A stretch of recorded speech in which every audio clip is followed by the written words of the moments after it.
The winter of 1811 descended upon Northwell Hall like a verdict, cold, unrelenting, and with the quiet finality of a judge's gavel.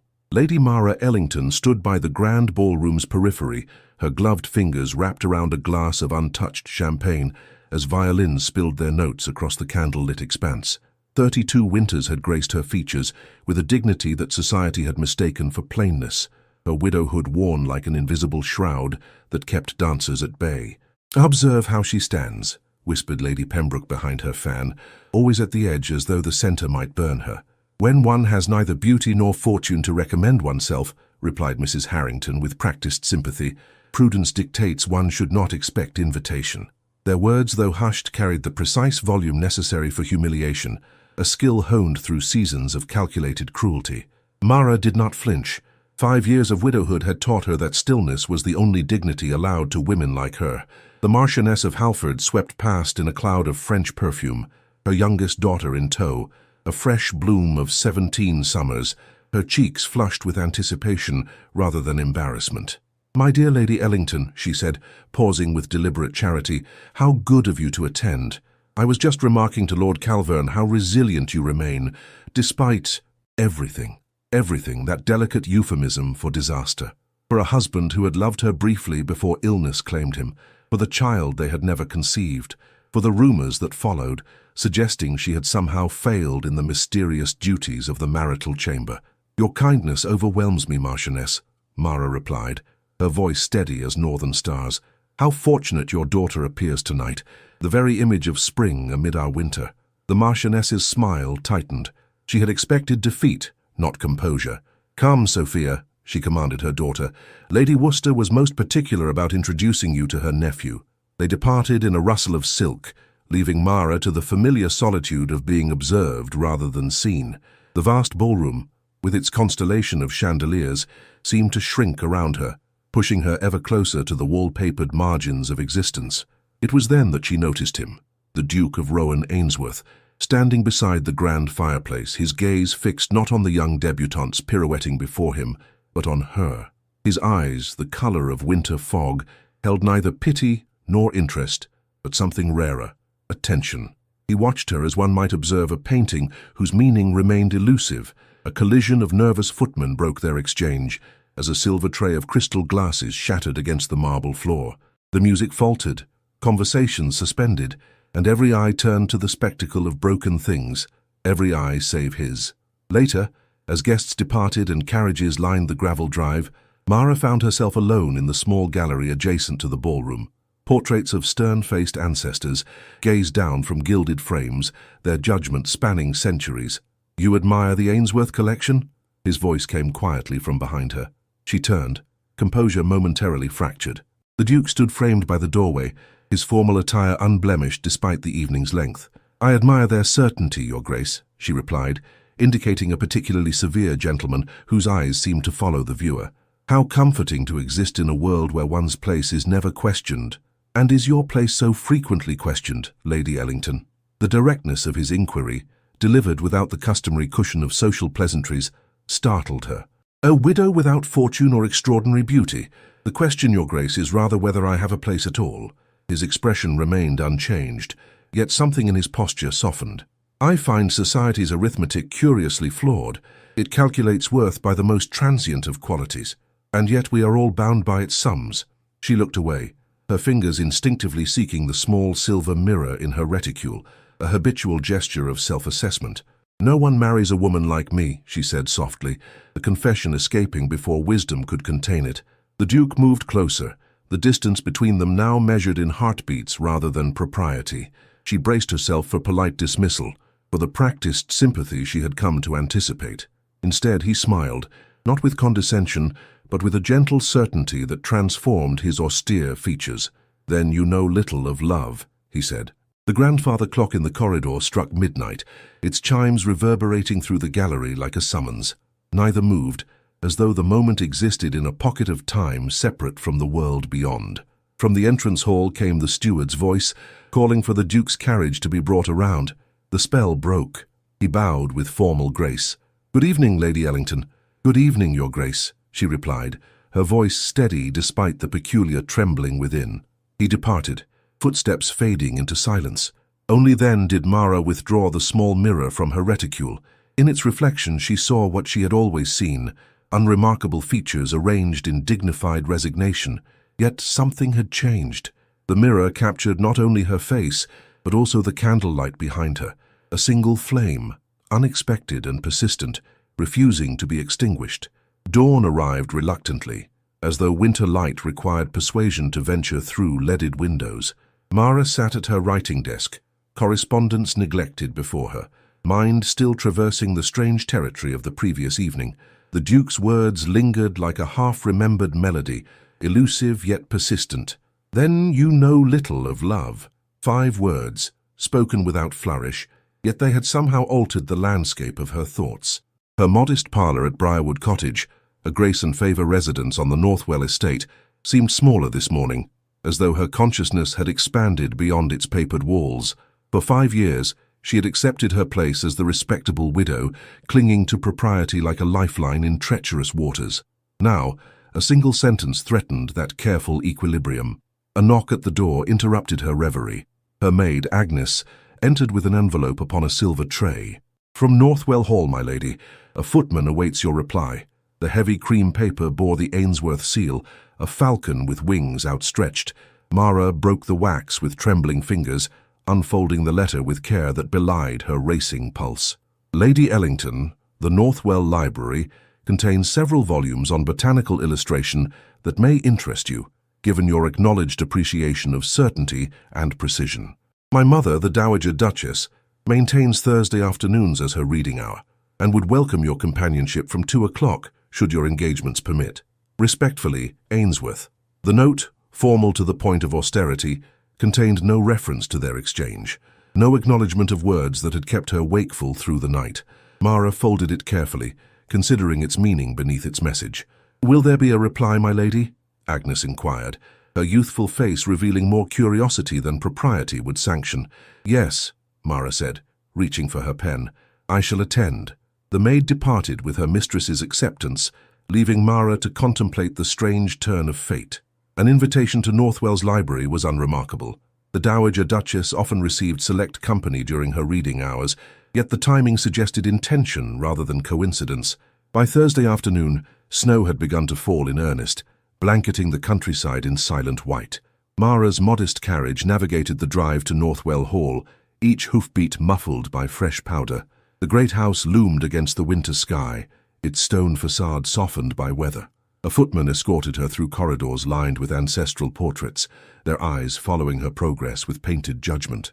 The Northwell Library occupied the east wing, its windows overlooking frost-covered gardens. Shelves reached toward ornate ceilings, ladders providing access to leather-bound knowledge that spanned centuries. "Lady Ellington," announced the footman, retreating after her entrance. The Dowager Duchess, Lady Celestine Ainsworth, sat near the fire, a book open upon her lap. Her silvered hair was arranged simply, adorned with a single blue ribbon. Though advanced in years, her posture remained regal, her gaze clear as cut crystal. "How good of you to brave the weather, Lady Ellington," she said, gesturing to the chair opposite. "I find winter afternoons particularly conducive to companionable silence." "You are most kind to include me in your ritual, Your Grace," Mara replied, settling into the offered seat. "Kindness has little to do with it," the older woman replied with unexpected frankness. "I select my companions based on their capacity for meaningful conversation rather than fashionable chatter." A movement by the window drew Mara's attention. The Duke stood silhouetted against the falling snow, his back to the room as he contemplated the whitened landscape. He turned at their exchange, his expression guarded yet attentive. "My son joins us occasionally," Lady Celestine explained, following Mara's gaze. "He claims to seek particular volumes, though I suspect he simply prefers the library's peace to the demands of his position." The Duke approached, bowing slightly. "Lady Ellington, I trust you found the drive tolerable despite the weather." "Quite manageable, Your Grace. Snow grants even the most ordinary landscape unexpected dignity." Something like approval flickered across his features. An astute observation. Beauty often emerges not from perfection, but from transformation. The conversation might have continued, but the library door opened to admit an unexpected figure.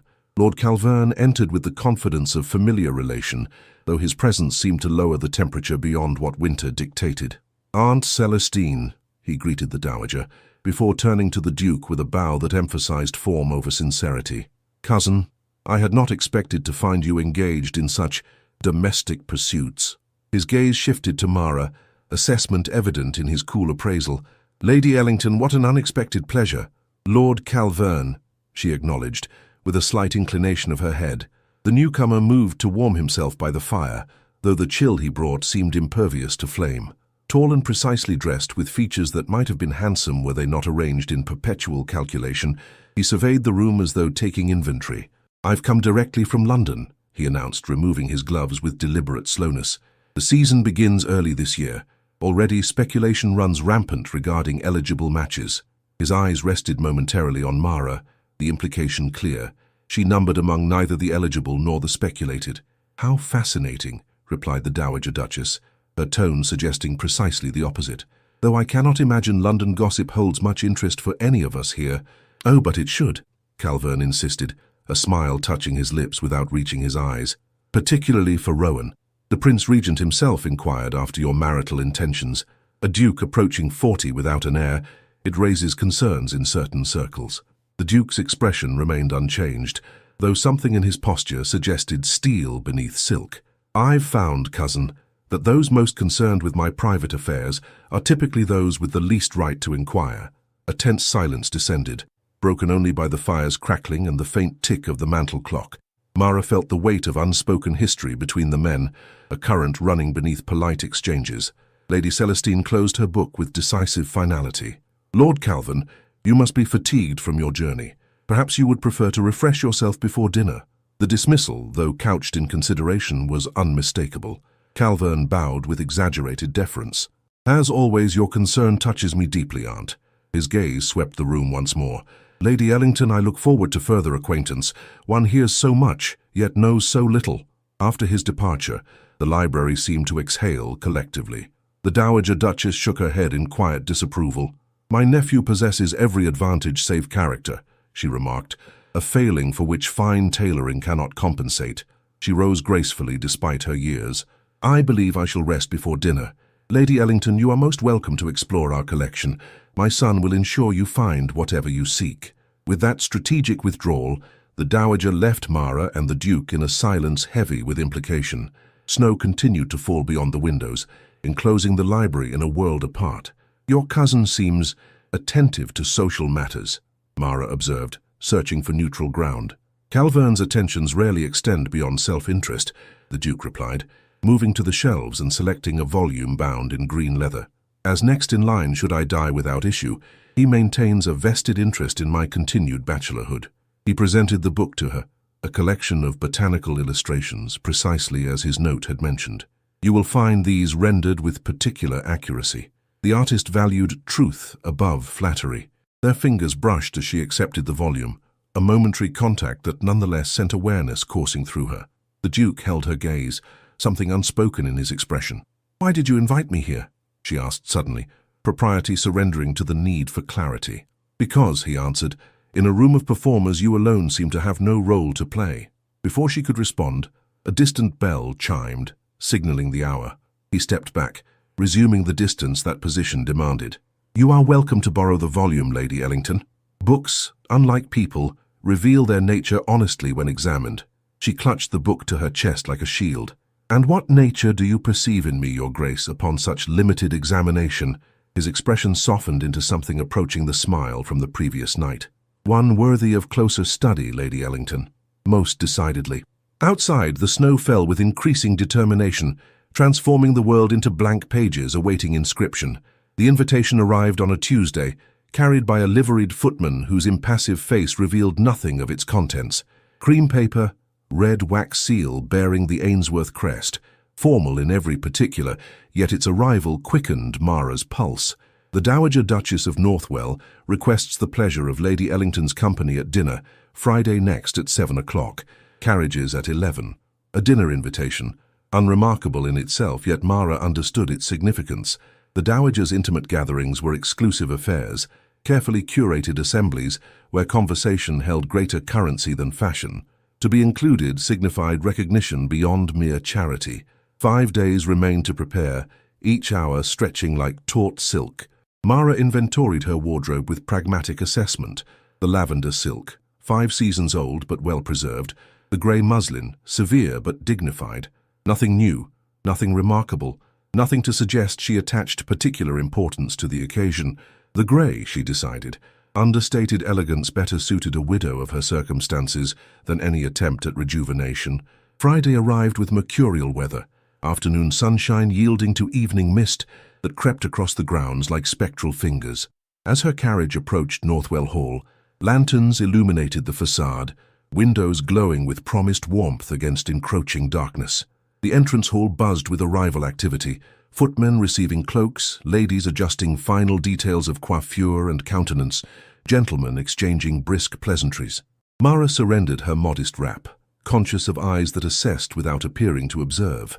Among the guests, she recognized several county families of note, Sir William and Lady Hargrove, whose agricultural improvements were discussed in London papers, Judge Barrett and his formidable wife, whose drawing room served as unofficial courthouse for social verdicts, the widowed Mrs. Pembroke, whose sharp eyes missed nothing while her sharper tongue forgave less. Lady Ellington. The greeting came from Helena Moorcroft, whose golden curls and porcelain complexion had launched 100 matrimonial campaigns across 3 seasons. How unexpected to find you here. The observation, delivered with practiced sweetness, carried its barb nonetheless. Helena had once been engaged to Mara's cousin, an arrangement dissolved upon discovery of his gambling debts. The broken betrothal had soured into silent resentment, transferred inexplicably to Mara herself. "Miss Moorcroft," Mara acknowledged with practiced composure, "the Dowager Duchess honors me with her invitation." "Indeed." Helena's perfect lips curved into a smile that conveyed volumes of unspoken doubt. One must admire her Grace's charitable inclinations. Before Mara could respond, the butler announced dinner, saving her from formulating a reply both dignified and deflecting. The guests processed toward the dining room, a gilded procession of wealth and consequence. She found herself seated between Judge Barrett and a gentleman she did not recognize, a strategic placement that suggested the Dowager's careful consideration rather than afterthought. Across the table sat the Duke, flanked by Helena Moorcroft and Lady Hargrove. His expression, as always, revealed little, though his eyes met Mara's briefly as guests settled into their places. "Lady Ellington," Judge Barrett began, "I understand you maintain a small garden at Briarwood Cottage. My wife speaks highly of your winter roses." "Your wife is too generous," Mara replied, grateful for the neutral topic, "though I confess a particular affection for plants that bloom against expectation." The gentleman to her left, later introduced as Mr. Jonathan Lefford, the estate's head gardener and the Duke's childhood companion, leaned slightly toward their conversation. "Persistence against adversity often produces the most remarkable results," he observed, his voice carrying the gentle authority of one who knows earth and growth intimately. "Your winter roses survive because they've adapted to harsh conditions, not despite them." The observation, ostensibly about horticulture, resonated with something deeper. Mara studied him with new interest, his hands weathered but elegant, his attire simple but impeccably maintained, his eyes reflecting intelligence undiminished by formal education's absence. "You speak as one who understands transformation, Mr. Lefford." "I merely observe nature's wisdom, Lady Ellington. Plants teach patience to those willing to listen." Their conversation flowed with unexpected ease, covering topics from botanical classification to the merits of wilderness against formal gardens. Halfway through the fish course, Mara realized she had momentarily forgotten the weight of others' assessment, a rare respite from perpetual vigilance. Across the table, Helena's melodious laugh drew attention as she leaned toward the Duke, her golden curls catching candlelight like spun sunshine. "Your Grace, surely you cannot be serious. 3 months in the country would be a sentence of unendurable boredom for any person of spirit."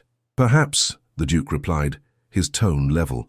"What constitutes spirit differs in our understanding, Miss Moorcroft. I find sustained attention to one place reveals depths that transient amusement cannot access." "How solemnly expressed," Helena countered, touching his arm with practiced familiarity. "One might suspect you of philosophy rather than conversation." The Duke's gaze shifted briefly to Mara. "I believe meaningful exchange need not sacrifice substance for charm."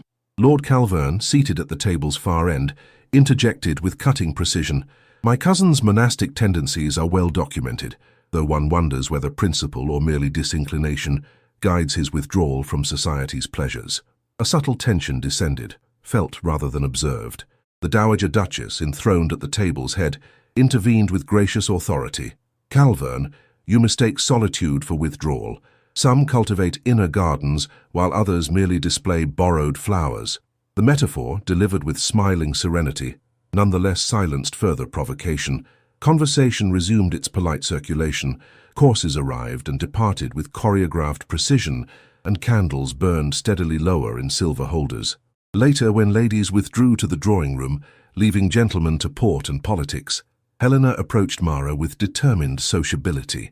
"You seemed quite engaged with Mr. Lefford at dinner," she observed, adjusting her bracelet with delicate precision.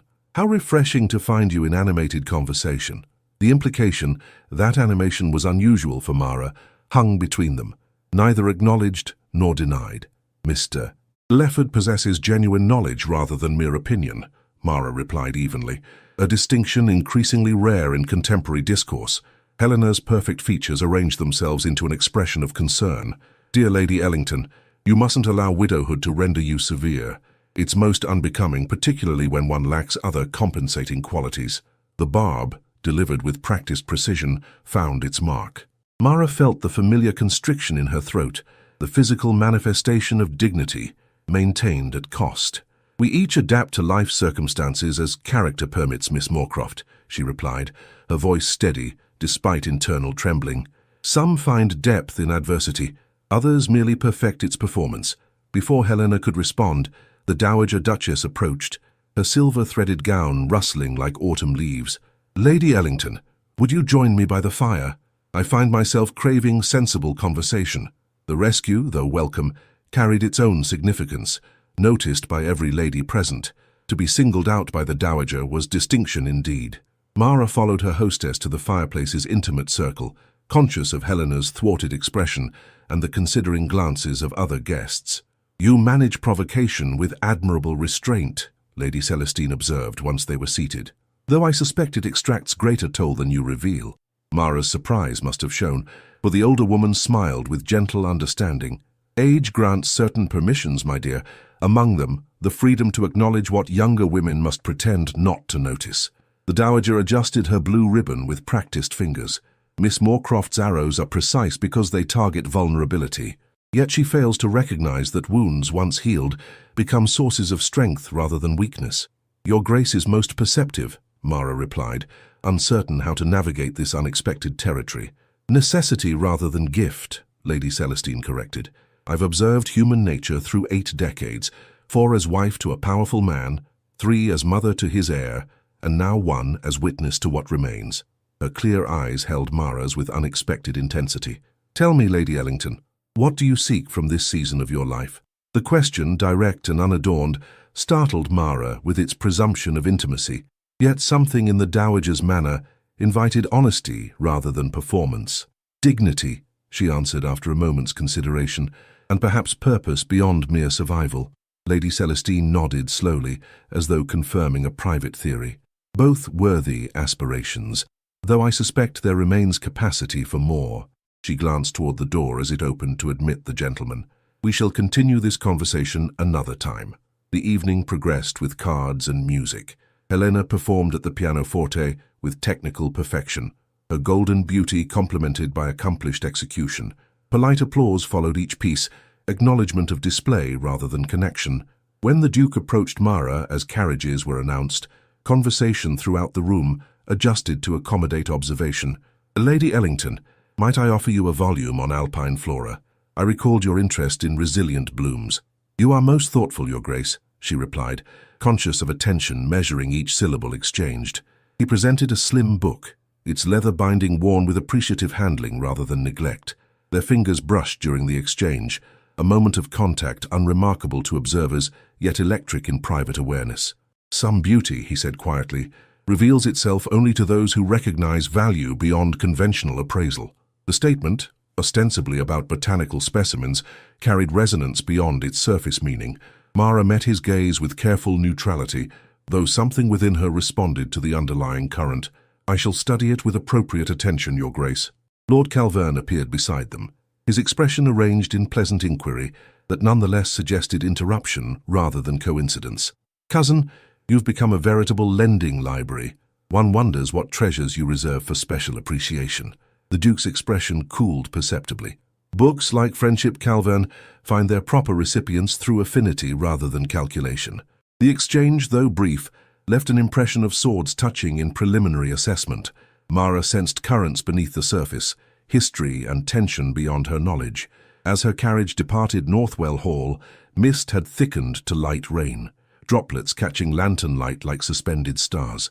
Mara opened the book upon her lap, running fingertips over pages illustrated with flowers that thrived in adverse conditions. Between 2 pages lay a pressed violet, modest, perfect, and placed with deliberate care.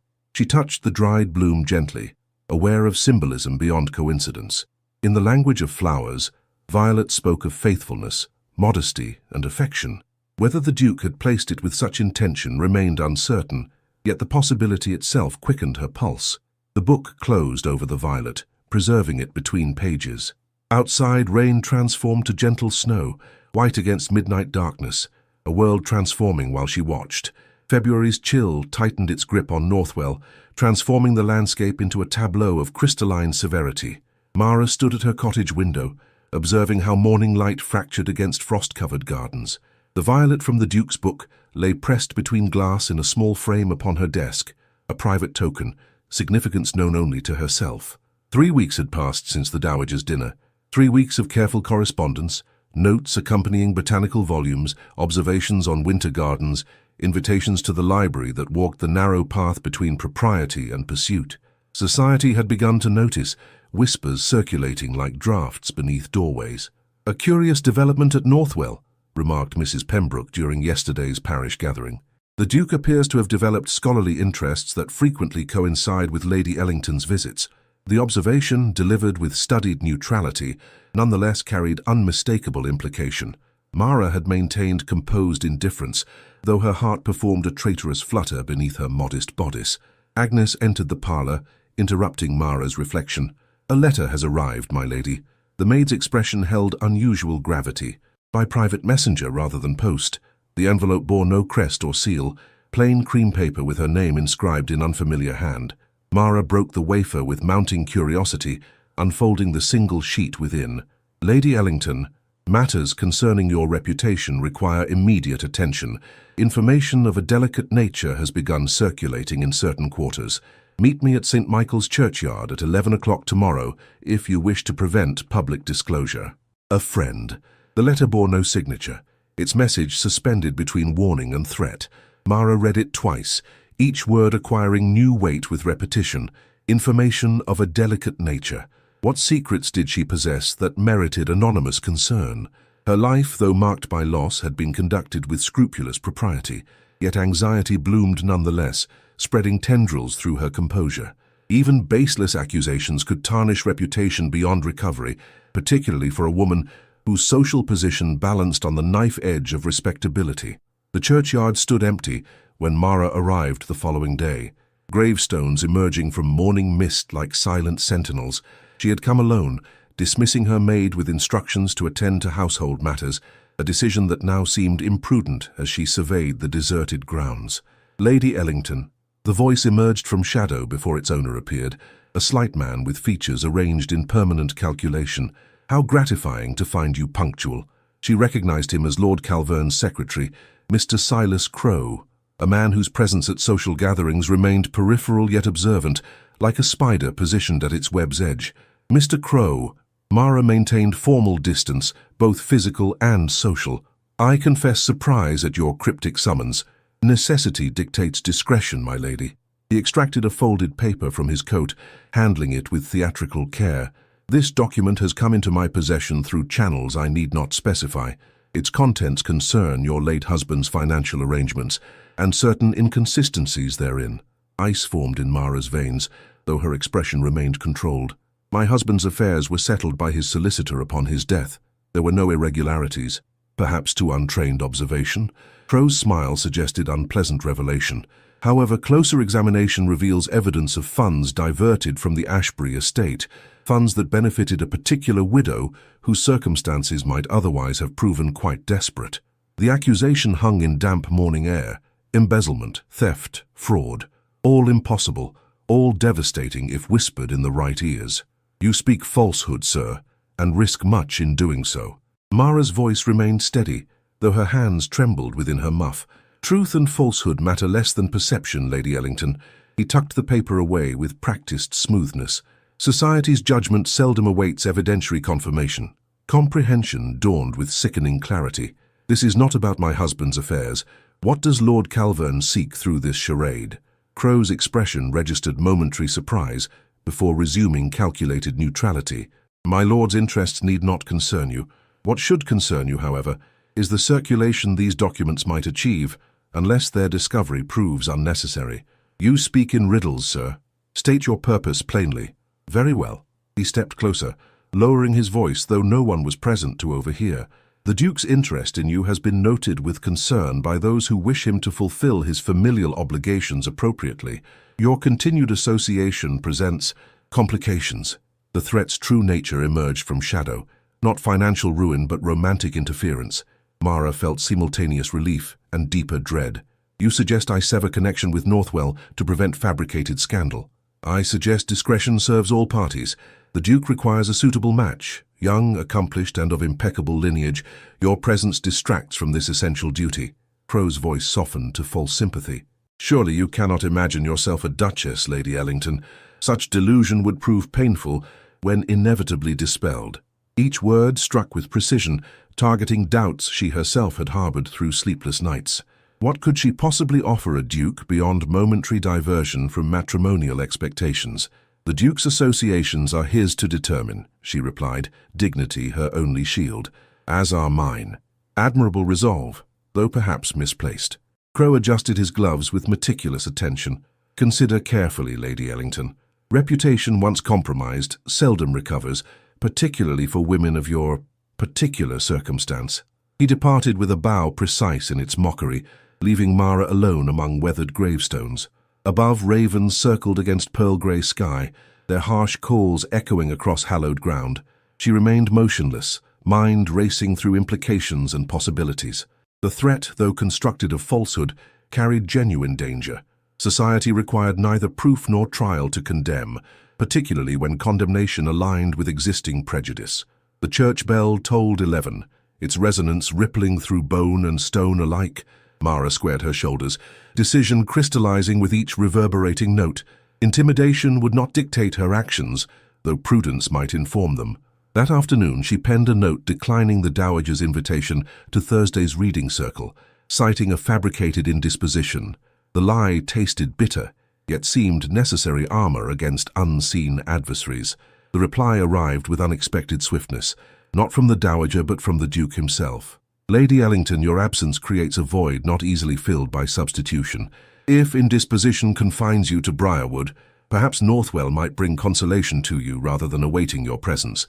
I shall call tomorrow at 2 o'clock, unless expressly countermanded. With concern for your well-being, Ainsworth." The note, formal yet determined, suggested a persistence she had not anticipated. To refuse would require more elaborate fabrication, to accept invited confrontation with forces already mobilizing against her. When the Duke's carriage appeared the following afternoon, Mara watched its approach from her parlor window. Anxiety and anticipation engaged in silent combat beneath her ribs. He descended alone, without footman or companion, his tall figure stark against winter landscape. Agnes announced him with wide-eyed solemnity, clearly overwhelmed by ducal presence in their modest dwelling. "Your Grace." Mara curtsied, conscious of her simple day dress and informal surroundings. "This is unexpected honor." "Is it?" His gaze held gentle challenge. "My note specified intention unless contradicted. Indeed, though social forms often employ expression without expectation of fulfillment, I find such performances wasteful." He remained standing, declining the offered chair, particularly when concern is genuine rather than performative. Sunlight through leaded windows illuminated his features, revealing subtleties typically obscured by Northwell's grander spaces, the slight weathering at his temples, the faint lines bracketing his mouth, the intensity beneath his controlled exterior. You need not have troubled yourself, Mara said, maintaining composure despite the thundering beneath her ribs. My indisposition is minor and temporary, yet sufficient to interrupt what appeared mutual satisfaction in our acquaintance. His directness, unmitigated by social cushioning, pierced her prepared defences. Has something occurred to diminish that satisfaction, Lady Ellington? The question invited confession. The strange encounter, the veiled threats, the ugly implications. Yet revelation risked expanding private intimidation into public scandal. She hesitated, caught between honesty and protection. Nothing beyond ordinary reflection, Your Grace. The evasion felt leaden upon her tongue. Solitude sometimes grants perspective otherwise obscured by pleasant distraction. And what perspective has solitude revealed? His tone remained even, though something in his posture suggested tightening vigilance. Merely that paths which diverge from established expectation often lead to difficult terrain. She moved toward the window, seeking distance from his discerning gaze. Society tolerates eccentricity in men of position, Your Grace. Women enjoy no such latitude. Society's tolerance concerns me less than its justice. He joined her at the window, close enough that conversation could proceed in lowered tones. Lady Ellington, Mara, if external forces have influenced your withdrawal, I would know of it. The use of her given name, intimate, unprecedented, momentarily suspended all calculation. She turned to face him, propriety surrendering to honesty's demand. There have been suggestions that our association invites misinterpretation. Partial truth seemed safer than complete disclosure. I would not have your reputation questioned through connection with mine. His expression darkened momentarily before resuming careful neutrality. These suggestions, they came recently, perhaps delivered with concern that nonetheless carried threat beneath its surface. The accuracy of his assessment startled her into silence, confirmation enough for his perception. I suspected as much. His voice lowered further, intended for her alone though no one else was present. Calverne's methods lack subtlety when examined closely. Your cousin, she began, then hesitated, seeks advantage through any available avenue. The Duke completed her thought with unflinching clarity, including manipulation of those I hold in esteem. The implication that she numbered among those he valued hung in air between them, neither acknowledged nor denied. What would you have me do? She asked simply. Continue as before. His answer came without hesitation. Attend Thursday's reading. Select volumes that interest you. Walk the winter gardens when weather permits. A ghost of a smile touched his lips. In short, deny manipulation its victory through simple persistence. His certainty provided unexpected fortification to her wavering resolve, yet doubt remained, persistent as winter's grip. And if persistence invites escalation, then we shall meet it with appropriate response. The Duke's expression held something beyond aristocratic assurance, something resembling the quiet ferocity of personal rather than positional commitment. I did not survive Waterloo by surrendering to initial volleys, Lady Ellington. He departed shortly thereafter, leaving behind both reassurance and disquiet in equal measure. From her window, Mara watched his carriage disappear down the tree-lined drive, his words echoing in his absence. Deny manipulation its victory through simple persistence. She turned to her writing desk, extracting paper and pen with determined precision. The note to the Dowager, accepting Thursday's invitation with gratitude, flowed from her pen with newfound resolve. Outside, a single robin appeared upon bare branches, unexpected color against winter's monochrome palette. Its presence, defiant against season's severity, seemed confirmation of paths chosen rather than surrendered. The Northwell Library welcomed Mara like a sanctuary, its atmosphere of accumulated wisdom providing refuge from gathering storms. Thursday afternoon light filtered through tall windows, dust motes dancing in golden beams that illuminated leather spines and gilded titles. The Dowager Duchess sat in her accustomed chair, silver-threaded hair arranged beneath her habitual blue ribbon. Lady Ellington, genuine warmth infused her greeting. How pleasing to find your indisposition resolved. Your Grace is most kind, Mara replied, settling into the chair opposite. I find good health is often a matter of proper perspective. Indeed. The older woman's gaze held knowing assessment, perspective and occasionally proper allies. The conversation turned to literature, botanical studies, estate matters, safe territories navigated with mutual appreciation. The Duke did not appear, though his absence felt deliberate rather than coincidental. Mara found herself both relieved and disappointed, emotions tangled like winter brambles beneath her composed exterior. As afternoon light began its westward fade, a footman appeared with tea service and an unexpected announcement. "Lady Helena Moorcroft, Your Grace." Helena entered in a swirl of pale pink muslin and practiced vivacity, golden curls artfully arranged beneath a bonnet trimmed with silk roses. Her appearance, clearly arranged for effect rather than mere social obligation, struck discordant notes in the library's studious calm. "Dowager Duchess, how very kind of you to receive me without formal notification," she exclaimed, curtsying with precision. "I was visiting Lady Hargrove and simply could not pass Northwell without paying my respects." Her performance of spontaneity convinced neither recipient, though both maintained polite acceptance of its premise. "How fortunate that you arrive as tea is served," Lady Celestine observed, gesturing for another cup to be brought. "Lady Ellington and I were just discussing Mr. Wordsworth's observations on natural beauty." Helena's perfect features arranged themselves into interested animation. "How fascinating, though I confess my own reading tends toward more accessible works." Her gaze swept the library's impressive collection before settling on Mara with practiced surprise. "Lady Ellington, I had not expected to find you engaged in literary discourse." The subtle slight, suggesting Mara's intellectual capacity might not extend to serious conversation, landed with precision. Yet Mara found herself less wounded than formerly, as though recent events had provided unexpected insulation against such barbs. "We each pursue knowledge according to our capacities, Miss Moorcroft," she replied evenly. "Some through dedicated study, others through social observation." The dowager's lips twitched in suppressed appreciation. "Indeed. Now tell us, Miss Moorcroft, what news from Lady Hargrove's establishment? I understand her eldest son returns from Oxford this week." Helena accepted the conversational redirection with practiced grace, launching into elaborate descriptions of forthcoming entertainments planned for young Mr. Hargrove's homecoming. "There is to be a spring assembly at Hargrove Hall," she concluded, accepting a second cup of tea with delicate precision. "Quite select, though I'm certain invitations might be extended more broadly if suggestion came from the proper quarter." Her gaze flickered meaningfully toward the dowager. "How thoughtful," Lady Celestine replied, with perfect neutrality, "though I find myself increasingly selective regarding which gatherings merit attendance." The conversation continued through the ritual of tea, Helena performing vivacity, the dowager maintaining courteous detachment, Mara observing the currents beneath polite exchange. As shadows lengthened across the library floor, Helena rose to depart. "I mustn't impose further upon your gracious hospitality, Your Grace." She gathered her reticule with practiced elegance. "Lady Ellington, shall we walk out together? My carriage might convey you to Briarwood, saving your coachman the journey." The offer, though couched in consideration, suggested purpose beyond mere convenience.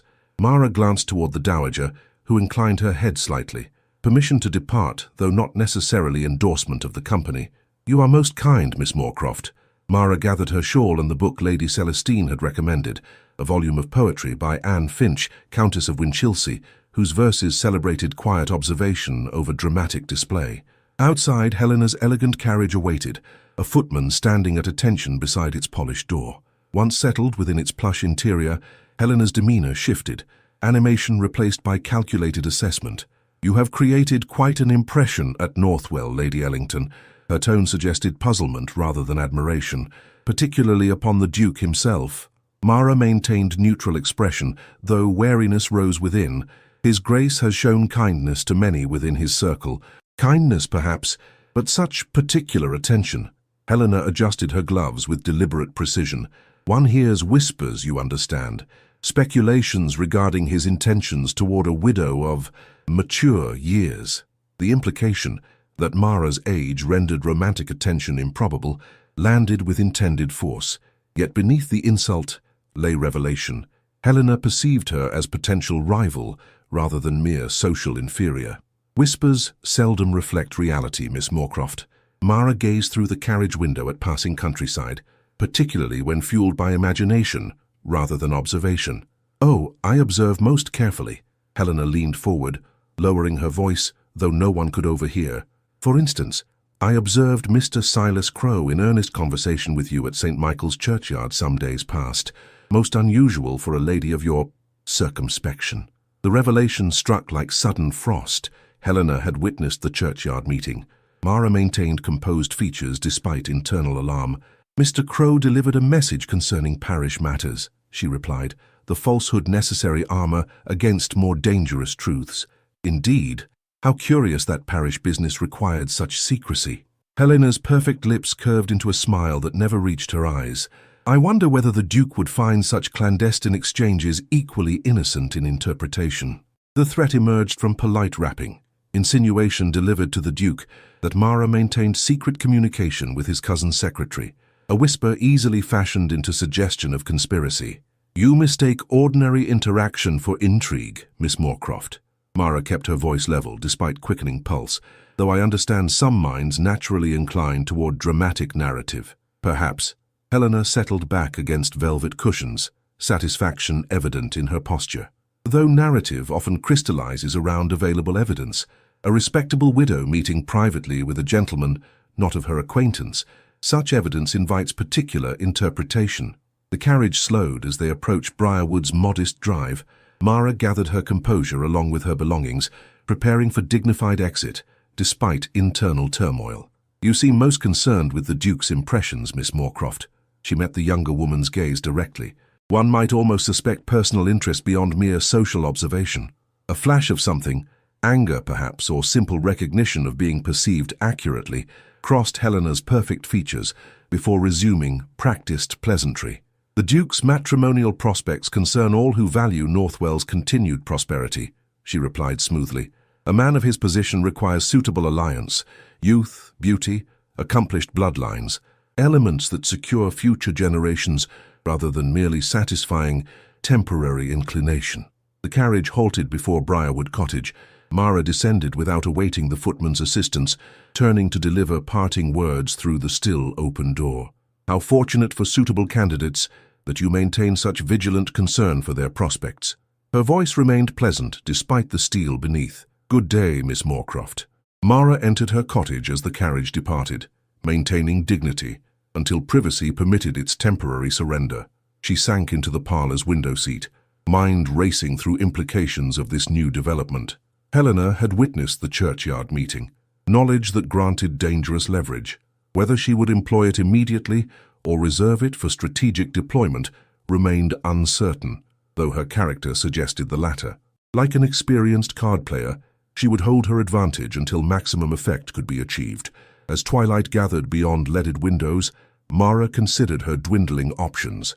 To withdraw from Northwell's circle would surrender to manipulation, exactly as the Duke had warned against. Yet continued association invited escalating risk to both reputation and heart. A knock at the cottage door interrupted her circular contemplation. Agnes appeared moments later, excitement evident despite attempts at proper restraint. "A gentleman caller, my lady. Mr. Jonathan Lefford."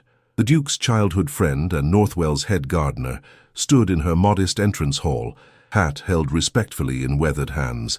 His expression held gravity beyond social obligation.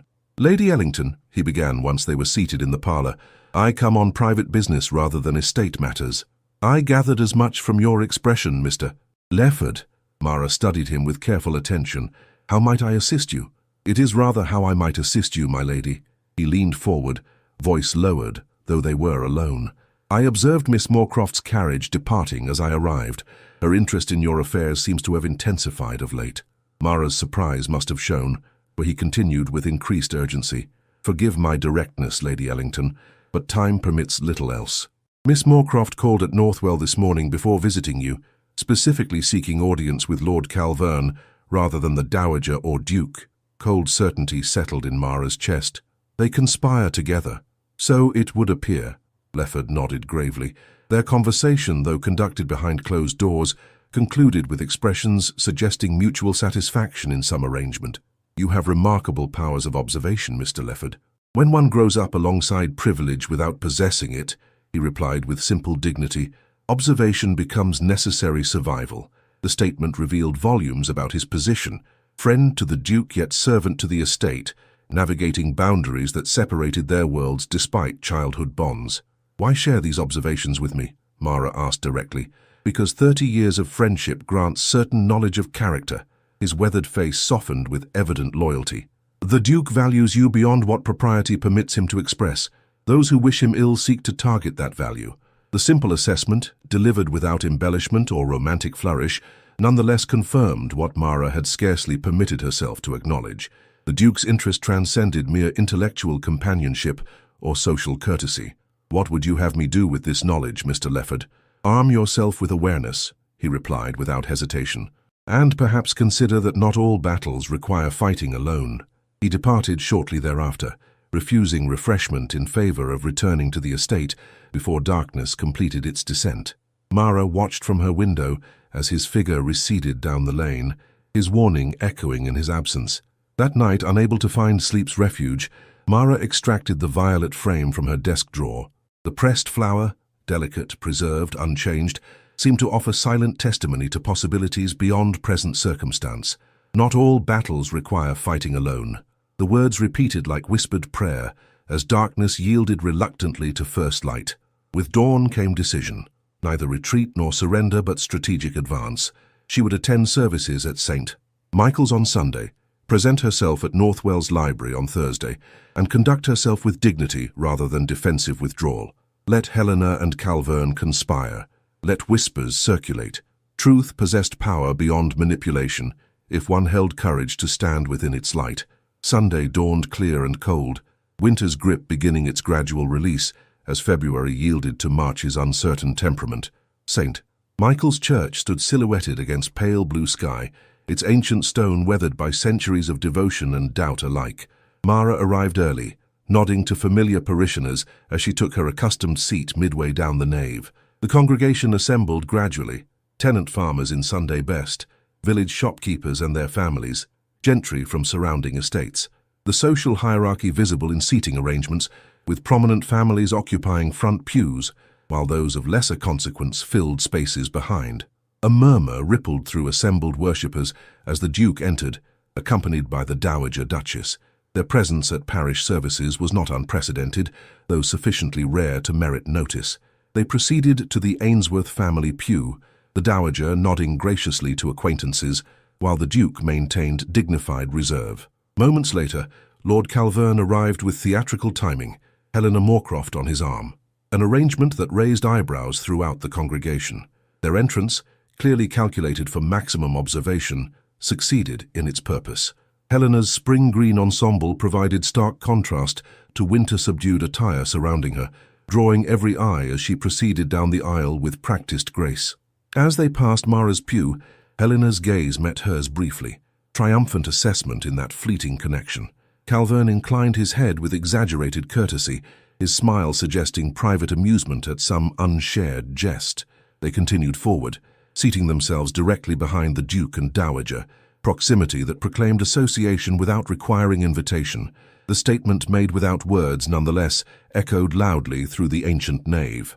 Reverend Hastings began the service with customary solemnity, his sermon addressing Christian fortitude against worldly trials. Mara found ironic comfort in his text, the testing of faith producing perseverance, perseverance producing character, character producing hope that would not disappoint. Throughout the service, she maintained composed attention, though awareness of calculated glances from Helena's direction occasionally disrupted her concentration. The younger woman's confidence suggested advantage already deployed rather than merely contemplated, whispers strategically placed, insinuations carefully cultivated. As the congregation rose for final hymn, Mara caught the Duke's gaze briefly across intervening pews. His expression revealed nothing to casual observation, though she detected something beneath its surface, concern, perhaps, or simple acknowledgement of shared understanding. Following benediction, parishioners gathered in the churchyard for customary exchanges of greeting and local news. Mara prepared to depart quietly when the Dowager Duchess approached, her progress toward Mara noted by every observant eye. "Lady Ellington," she began with characteristic directness, "I wonder if you might accompany me on a turn about the churchyard. These first hints of spring warrant appreciation before winter reasserts its claim."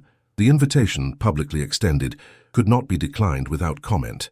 Mara accepted with composed gratitude, though awareness of Helena's narrowed gaze followed them as they proceeded along gravel pathways between ancient gravestones.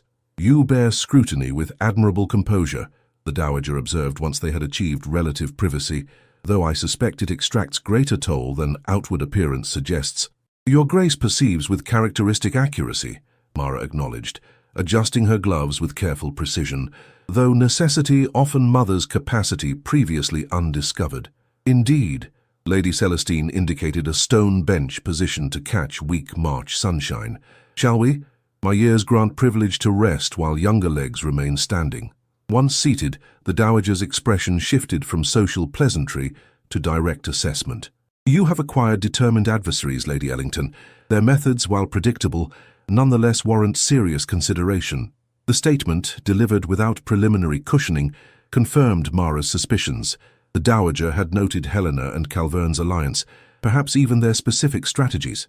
I confess uncertainty regarding appropriate response, Mara replied honestly.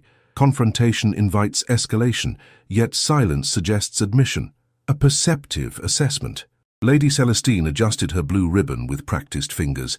When facing opponents who employ whispers, direct contradiction seldom proves effective.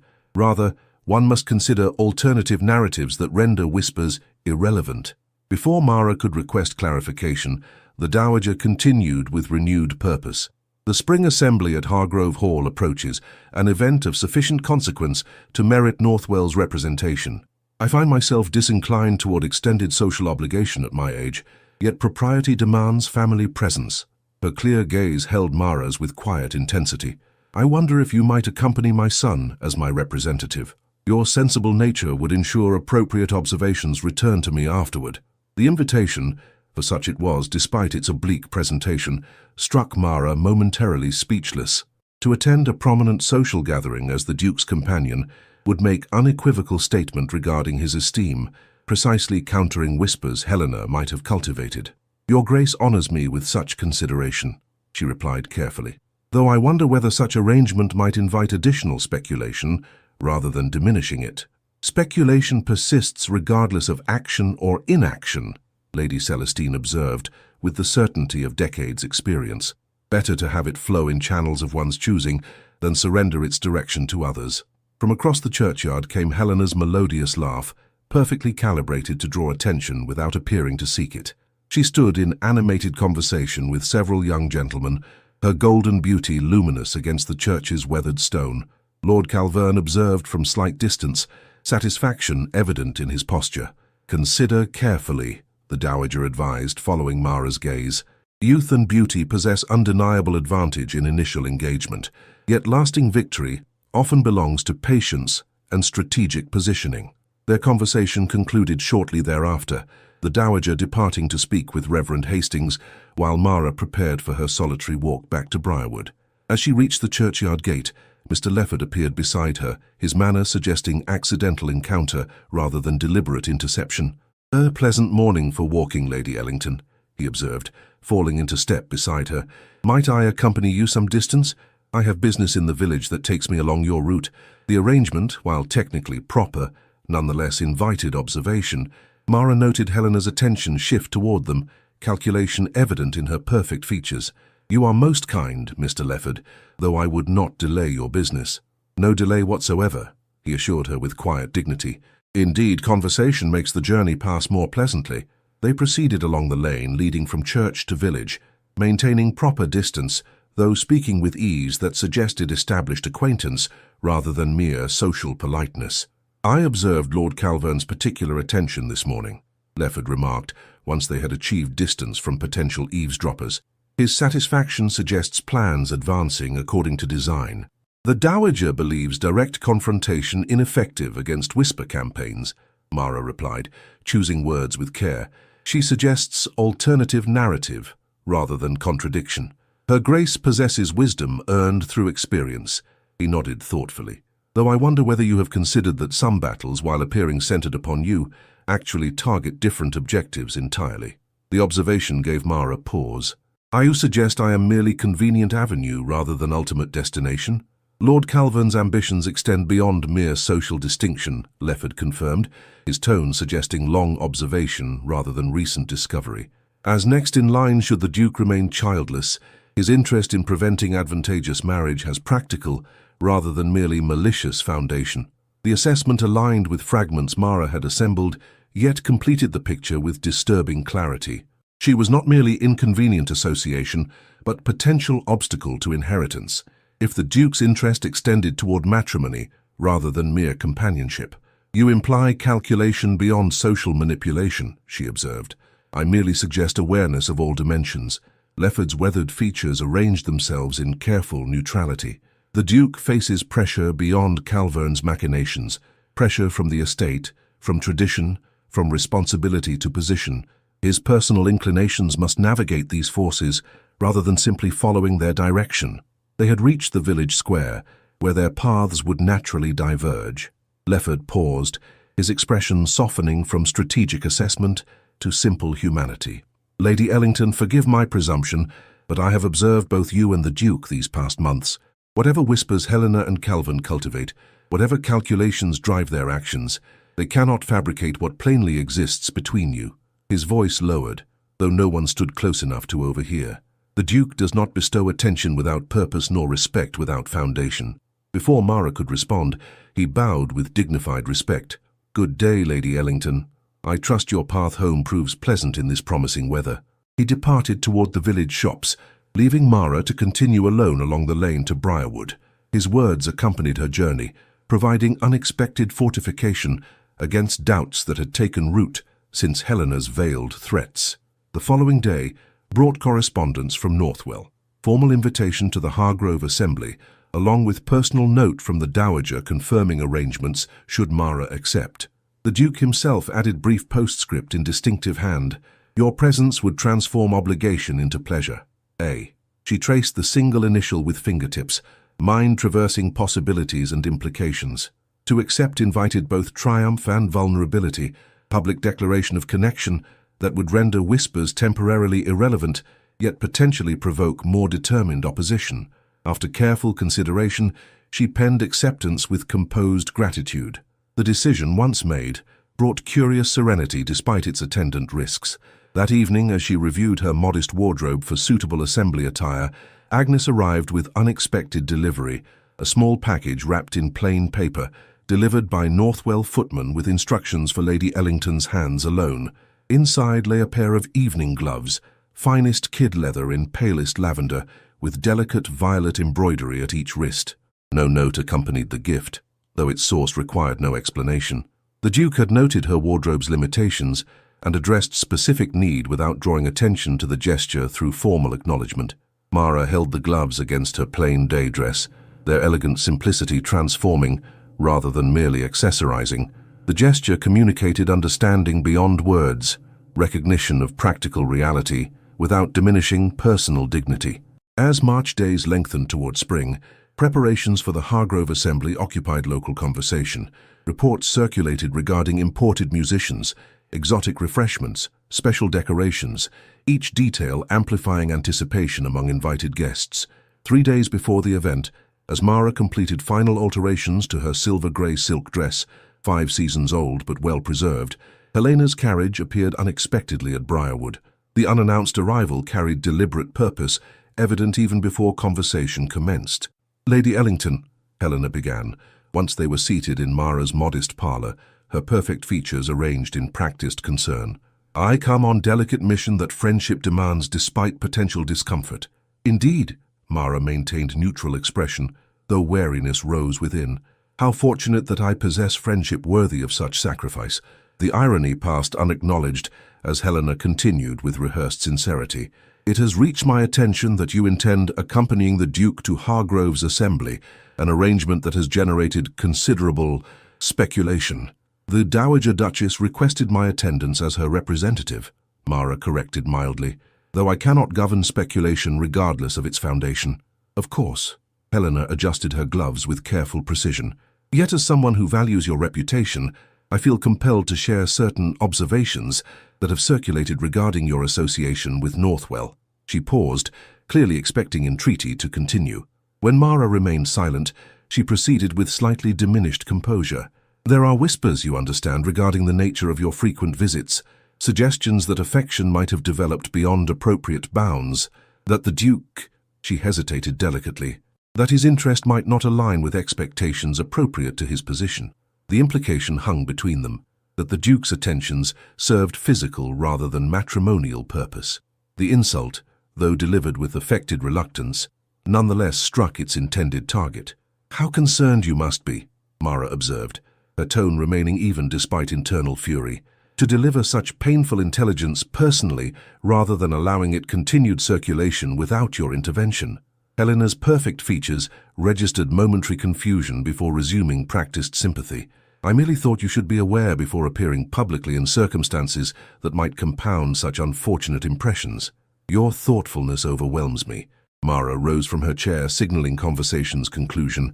"Though I find myself curious why such concern emerges now rather than when you witnessed my churchyard meeting with Mr. Crow, an event you found sufficiently interesting to observe, yet not mention until strategic advantage presented itself." The direct reference to Helena's previous threat visibly startled her. Composure momentarily fractured before reassembling into cold calculation. "I merely observed from distance," she replied carefully, though others might have drawn less charitable conclusions had they witnessed such clandestine exchange. "Indeed, how fortunate that discretion guided your response."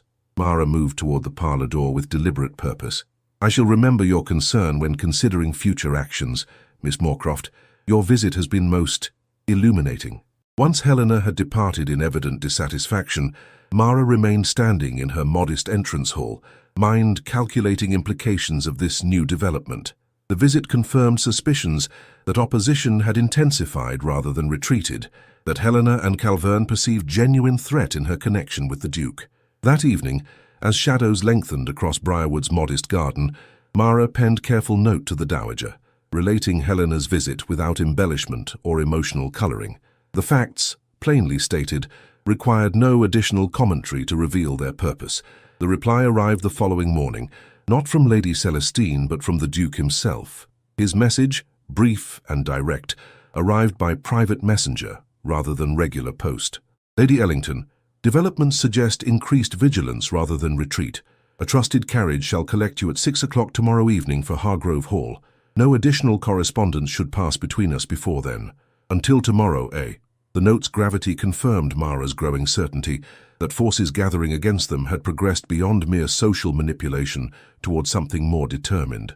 She burned the message in her parlor fire, watching flames consume both paper and words until only ash remained. Tomorrow evening would bring matters to head. Public declaration of connection that neither whispers nor manipulation could diminish. Whatever resulted from that declaration remained uncertain, yet Mara faced its approach with unexpected calm. The violet gloves lay upon her dressing table, tangible evidence of consideration beyond convenience. Whatever transpired at Hargrove Hall, she would face it with dignity that no whisper could diminish and grace that no calculation could compromise. Outside, early crocuses pushed through winter-hardened earth, their purple blooms defiant against season's lingering chill. Mara observed their persistence with newfound appreciation, recognizing kindred determination in their quiet emergence. The first swallow appeared against clearing sky, its arrival heralding spring's approach, despite winter's reluctant retreat. Transformation had begun, in garden, in season, in heart. Tomorrow would determine whether that transformation led toward renewal or retreat, victory or vulnerable defeat. Hargrove Hall blazed with light against the early spring evening, its windows glowing like earthbound stars across darkened grounds. Carriages lined the circular drive, disgorging guests in their finest attire, a procession of wealth and consequence entering halls prepared for their approval. Footmen in livery guided arrivals through massive oak doors, while strains of distant music beckoned from within. The Duke's carriage approached with measured dignity, rather than ostentatious haste. Mara sat opposite him, silver-grey silk arranged with careful precision, the violet-embroidered gloves his only visible gift upon her person. Neither had spoken much during the journey, comfortable silence suggesting understanding beyond necessity for constant articulation. "We shall be observed," he remarked as they approached the entrance, lamplight illuminating his austere features, "with particular attention to every nuance of interaction." "I have become accustomed to scrutiny," Mara replied, smoothing her skirts with gloved hands, "though I confess the intensity may prove novel this evening." His expression softened momentarily. "You face battlefield conditions with remarkable composure, Lady Ellington." "Hardly battlefield, Your Grace. Merely social engagement with slightly elevated stakes." A ghost of smile touched his lips. "I have faced both cannon and drawing rooms. The latter often proves more dangerous to survival." Their carriage halted before Hargrove Hall's entrance, footmen rushing forward to assist their descent. The Duke emerged first, turning to offer his hand with formal courtesy that nonetheless conveyed deeper consideration.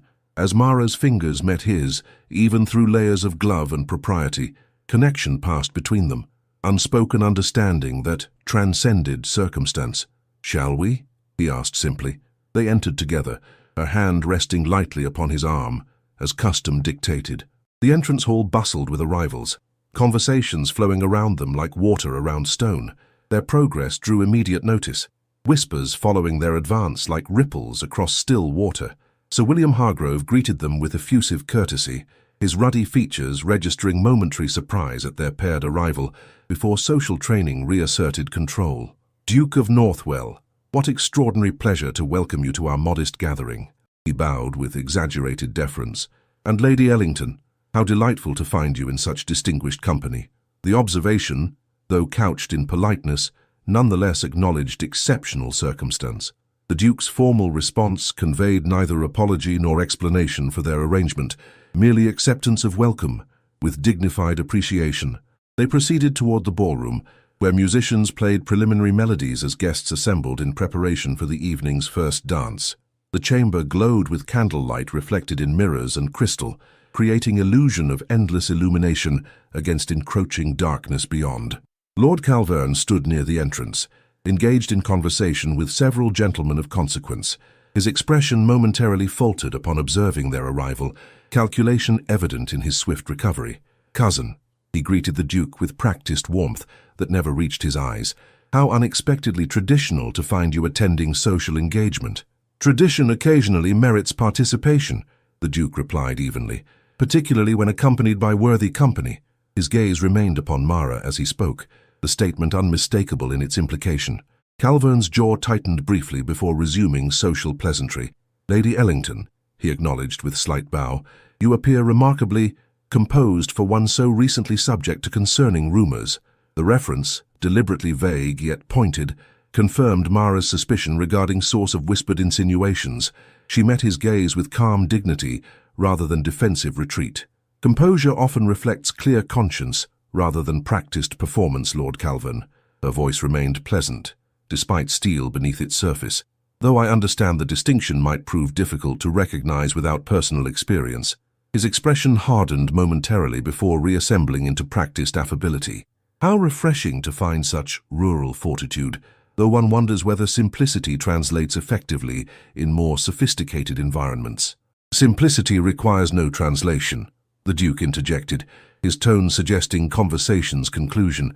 "Truth speaks universal language, regardless of audience."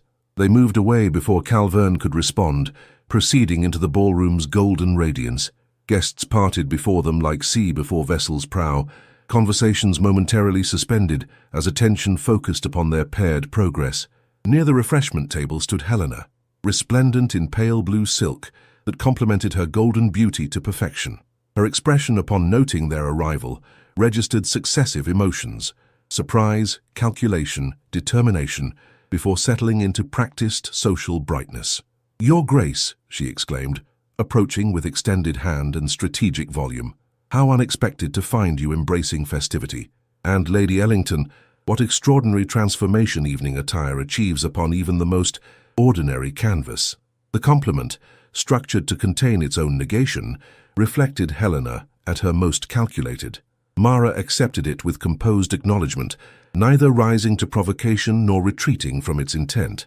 "Miss Moorcroft," the Duke responded with cool formality, "your observations never fail to reveal more about observer than subject." Helena's perfect features arranged themselves in momentary confusion before comprehension dawned. The Duke had recognized insult beneath compliment and addressed its source rather than its target. "You must forgive my directness," Helena recovered swiftly, fan opening with practiced precision. "I merely express admiration for Lady Ellington's unexpected elevation in social consequence." "Elevation suggests previous descent," the Duke observed, his tone remaining conversational despite underlying steel. "Yet worth remains constant, regardless of recognition." Some treasures require discerning eye rather than common assessment. Before Helena could formulate response, Sir William Hargrove approached with enthusiastic interruption. "Duke of Northwell, the first dance commences momentarily. Might we prevail upon you to lead with Lady Ellington? Such distinguished couple would establish tone for the entire evening." The request, likely prompted by Lady Hargrove's social ambitions, nonetheless created perfect opportunity for public declaration. The Duke turned to Mara with formal inquiry. "Would you honour me, Lady Ellington?" The question, simple in phrasing yet complex in implication, invited more than mere dance. It offered public acknowledgement of connection, statement made through action rather than words. "With pleasure, Your Grace." They took position as musicians completed tuning preparations. Around them, couples arranged themselves according to social hierarchy, the Duke and Mara at formation's head, their placement confirmation of status, regardless of whispered assessment. Helena stood opposite with young Mr. Hargrove, position of honour for unmarried lady, yet secondary to Mara's placement beside the Duke. Her perfect features maintained social animation, though calculation simmered beneath the surface. The music began, stately minuet rather than country dance, requiring precise movements and frequent partner exchanges. As they proceeded through opening measures, Mara felt curious serenity despite awareness of scrutiny from every quarter. "You move with remarkable grace," the Duke observed during brief paired passage, "as though born to navigate difficult terrain." "Necessity teaches adaptation," she replied, executing turn with practiced precision, though certain partners ease the journey considerably. A subtle smile touched his lips, private expression amid public performance. Indeed, compatible partners transform obligation into pleasure. The dance continued through its formal patterns, each movement executed with precision, born of social training rather than natural inclination. When they parted for final exchange, Mara found herself briefly paired with Lord Calverne, whose appearance in the set had escaped earlier notice. "How charming to find you embracing visibility," he remarked as they circled one another, though one wonders whether spotlight proves flattering to those accustomed to shadows. "Light reveals truth in all circumstances," Mara replied, maintaining dance's rhythm despite conversation's undercurrents, though some preferred darkness for its capacity to obscure intention. His expression hardened momentarily before resuming social mask. Truth, like beauty, often proves subjective in assessment. What appears solid may dissolve under proper application of pressure. The threat, though veiled, nonetheless conveyed clear intention. Before Mara could respond, the pattern shifted, returning her to the Duke for dance's conclusion. As final notes faded into approving applause, he retained her hand momentarily longer than strict propriety dictated. "Well navigated," he murmured, approval evident beneath formal restraint. The evening progressed through established patterns: dancing, conversation, refreshment, promenade. Mara remained at the Duke's side throughout, their connection evident to every observer, yet maintained within propriety's boundaries. No declaration made beyond simple presence, yet meaning unmistakable to those with eyes to see. Near midnight, as musicians prepared for supper dance, Mr. Lefford appeared unexpectedly at the ballroom's periphery, his presence notable for its incongruity and fashionable gathering.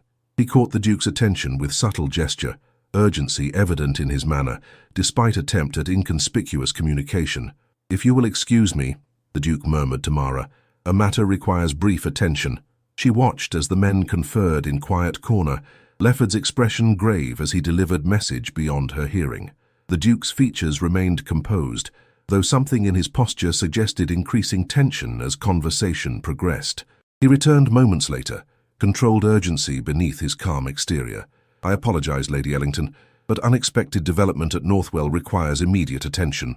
Concern rose within her. "Is the Dowager—" "My mother remains well," he assured her quickly. "The matter concerns estate business rather than family welfare.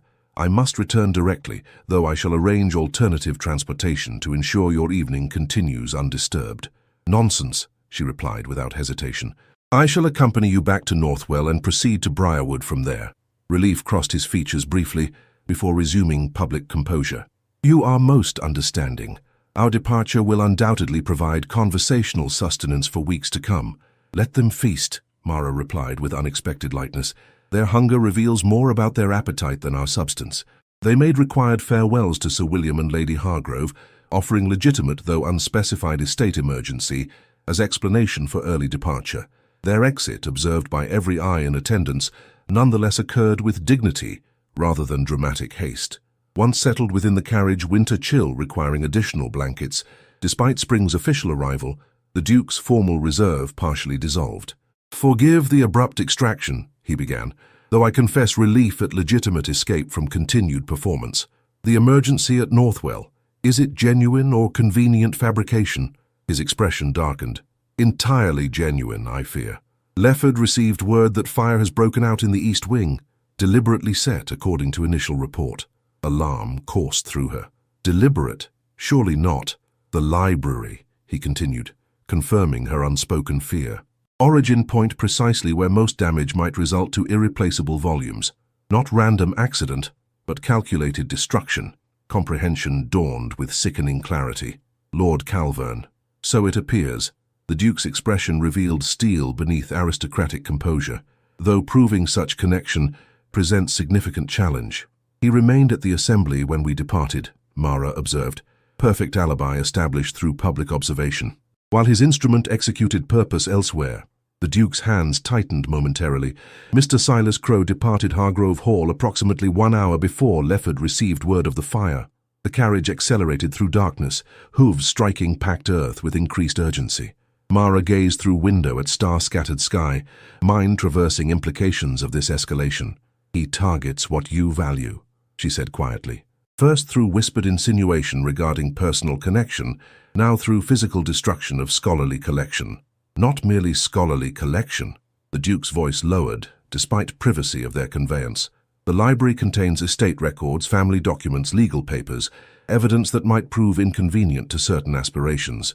They traveled remainder of journey in tense silence, each occupied with private calculation regarding motives and consequences.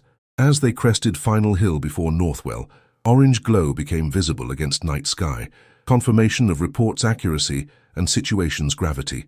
The Duke's expression hardened into grim determination. "Battle lines have been drawn with unmistakable clarity," he observed, though not perhaps with anticipated outcome. His hand found hers briefly in darkness, connection transcending gloves and circumstance. "Whatever results from this night's events, Lady Ellington, know that my esteem remains undiminished by external assault." The carriage continued its progress toward illuminated chaos, bearing them toward confrontation neither had anticipated, yet both now faced with clear-eyed recognition of its significance. Dawn broke over Northwell Hall with somber clarity, revealing night's devastation in unforgiving detail. The East Wing stood partially blackened, windows gaping like hollow eyes where glass had shattered from heat's intensity. Servants formed bucket chains from well to structure, dousing persistent embers that threatened renewed conflagration. Mara had remained throughout the night. Propriety surrendered to necessity as all available hands joined firefighting efforts. Her silver-grey silk now bore scorch marks and water stains, hair falling in disheveled waves, where careful arrangement had surrendered to practical urgency. Yet she continued directing servants with calm efficiency, coordinating removal of salvageable volumes from smoke-damaged shelves. The Dowager Duchess supervised from wheeled chair positioned at safe distance, her directions delivered with characteristic precision, despite evident distress. Upon their midnight arrival, she had greeted them with composed recognition of threat's significance, rather than mere property damage. "This goes beyond simple vandalism," she had observed as they assessed initial destruction. "This strikes at foundation, at history, at legacy, at proof." The Duke had coordinated containment efforts with military precision, his formal attire exchanged for practical garments that permitted direct participation rather than mere direction. Throughout darkest hours, he had worked alongside estate workers and village volunteers, aristocratic distance temporarily suspended in face of common threat. Now, as morning light revealed full extent of damage, he stood amid library's remains, cataloguing destruction with grim assessment. The worst affected section contained estate records dating back centuries, documentation of titles, transfers, agreements, and obligations that formed legal foundation for Ainsworth authority. "Not coincidental," he remarked as Mara joined him, carrying salvaged ledger whose edges bore scorch marks. The fire began precisely where documentary evidence would prove most inconvenient to certain ambitions. "Evidence of what nature?" she asked, setting the ledger carefully atop a growing collection of rescued materials. "Succession conditions." His voice lowered, though no one stood close enough to overhear. Limitations and requirements regarding inheritance of title and lands, particularly in cases where direct male descent proves absent. Comprehension dawned gradually. Lord Calverne's position as presumptive heir depends upon specific documentation, or its absence. Precisely. The Duke moved deeper into damaged space, indicating particular cabinet whose contents had suffered severe burning. That section contained original entail documents specifying conditions under which collateral branches might claim inheritance. Without those documents, conventional primogeniture would prevail without additional qualification. Qualification of what nature? He hesitated momentarily before responding. Character assessment by current holder, approved by Crown representatives. My father instituted the provision after observing concerning tendencies in certain family branches. The provision effectively granted the Duke power to reject Calverne's succession if character proved unsuitable, power now potentially compromised through documentary destruction. Before further discussion could proceed, Mr. Lefford appeared at the library's damaged entrance, his expression suggesting urgent communication. Your Grace Village Constable has detained Mr. Silas Crowe, attempting departure by morning mail coach. The gentleman carried travelling cases suggesting extended journey rather than brief absence. The Duke's expression hardened into judicial assessment. Bring him to the estate office for questioning, discreetly. As Lefford departed to execute instruction, Mara considered implications of this development. Flight suggests guilt, though proves nothing concrete. Indeed, yet timing alone raises legitimate questions requiring answer. He surveyed the damaged chamber with contained fury. Generations of knowledge and evidence, targeted with surgical precision by those who value power above all else. The Dowager Duchess appeared at the doorway, her wheeled chair guided by attentive maid. Despite night's trauma, she maintained dignified composure, silver hair arranged beneath habitual blue ribbon. The Eastern collection is largely secured, she reported with practical assessment, though smoke damage will require extensive restoration. Mr. Willoughby from London should be summoned immediately. His expertise in document preservation may salvage what appears destroyed. Her clear gaze moved between her son and Mara, noting dishevelled appearance with approval rather than criticism. Lady Ellington, your assistance throughout this ordeal has demonstrated character beyond question. When circumstance permits, please join me for private conversation regarding matters of mutual concern. The invitation, delivered amid crisis management, nonetheless conveyed significant intention.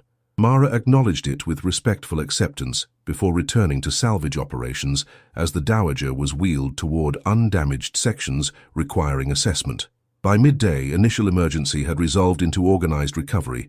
Servants cleared debris under Butler's supervision, while more valuable items received careful documentation before removal to secure storage. The Duke had withdrawn to estate office for Crowe's interrogation, leaving Mara to coordinate continued library evacuation. She worked methodically alongside household staff, her formal gown absurdly inappropriate, yet worn with dignity that transcended circumstance. As she carefully wrapped damaged volumes in protective linen, Helena Moorcroft's unexpected arrival created momentary disruption in established rhythm. Helena entered the damaged library with theatrical horror, gloved hand pressed against lips in practiced dismay. Her morning ensemble, pale pink muslin with matching parasol, provided stark contrast to destruction surrounding her. "How utterly dreadful!" she exclaimed, addressing no one in particular, though ensuring sufficient volume for general hearing. What savage creatures would target such cultural treasure? Her gaze settled on Mara with poorly disguised satisfaction, taking in dishevelled appearance with evident pleasure. "Lady Ellington, how extraordinary to find you still present, and in such unfortunate condition." The observation, designed to highlight Mara's compromised propriety through overnight presence, nonetheless failed to achieve its intended effect. Staff members exchanged glances of quiet support, their respect for Mara's practical assistance evident despite Helena's implied criticism.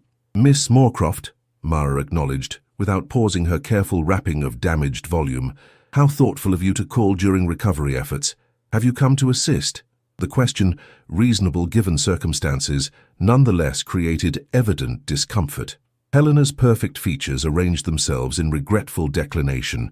"I merely came to express concern and solidarity," she replied, careful to maintain distance from surrounding soot and debris. Lord Calvern thought it important that the community demonstrate support during Northwell's difficulty. The mention of Calvern's name in context of community support struck dissonant note given recent developments. Mara continued her methodical work, neither rising to provocation nor acknowledging its intent. How considerate. The Duke is currently occupied with urgent estate business, though I'm certain he appreciates community concern regardless of its source. Helena moved closer, lowering her voice to prevent servant overhearing. Your presence here overnight has generated considerable comment, Lady Ellington. Some might question whether crisis justifies such unconventional arrangement. Indeed. Mara met her gaze directly, neither defensive nor apologetic. How fortunate that those who value substance above appearance recognize necessity when circumstances demand it. Necessity. Helena's perfect mouth curved into a smile that never reached her eyes. Such convenient justification for questionable judgment, though perhaps judgment itself has been compromised by personal considerations.